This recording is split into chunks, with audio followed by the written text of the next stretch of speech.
নমস্কার, আবার একটু ভয়েসে আসলাম। তো এই মুহূর্তটা এখন আমি সরাসরি মা জগদ্ধাত্রীর মন্দিরেই একটুখানি বসার জন্য চলে আসলাম। তো যাই হোক, সবাইকে নমস্কার দিয়ে আমার এই কথাগুলো শুরু করব। তো অ্যাকচুয়ালি কি, একটা জিনিস সবসময় মনে রাখবা যে যখন মানুষ কিছু একটা বিপদে পড়ে, আর কি বিপদ, শুধু ওই মুহূর্তটা তখনই আর কি অ্যাকচুয়ালি কি মায়ের কথা মনে পড়ে বা দেবতার কথা মনে পড়ে।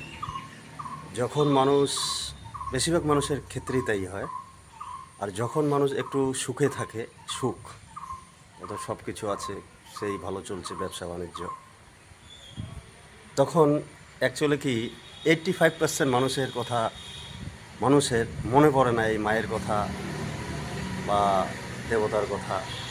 তো সে নিয়েই হচ্ছে আমার ভয়েসটা। যদি ভালো লাগে একটু পাশে পাশে থাকবে। আর অ্যাকচুয়ালি কি, এই যে আমাদের জগদ্ধাত্রী মা, আজকে এটা অনেক দিন থেকে স্থাপিত, 80-90 বছর হয়ে গেল। তো যাই হোক, সেই ঘন্টাটা বাজিয়ে দিচ্ছি, দেখো।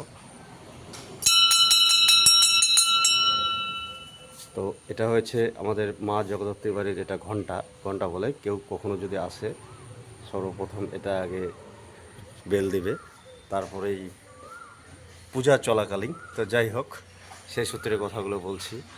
তো এবার ব্যাপার হচ্ছে যে সুখে যখন থাকে তখন মাকে কেউ ডাক দেবে না।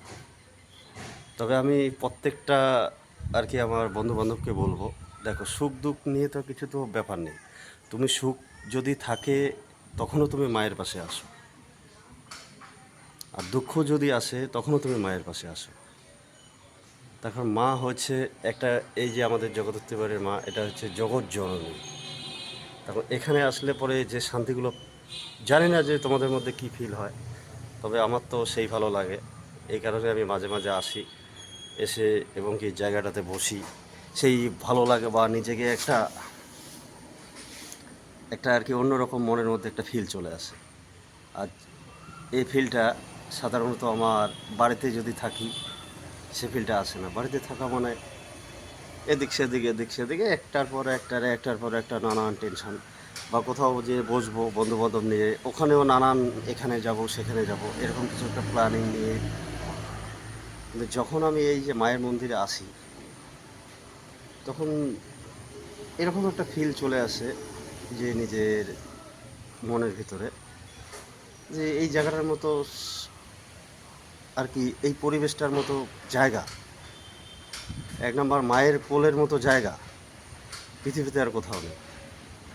সে সে তুমি বন্ধু নিয়ে ঘুরো, বান্ধবীকে নিয়ে ঘুরো, তার থেকেও সুখী জায়গা হচ্ছে মায়ের কোল।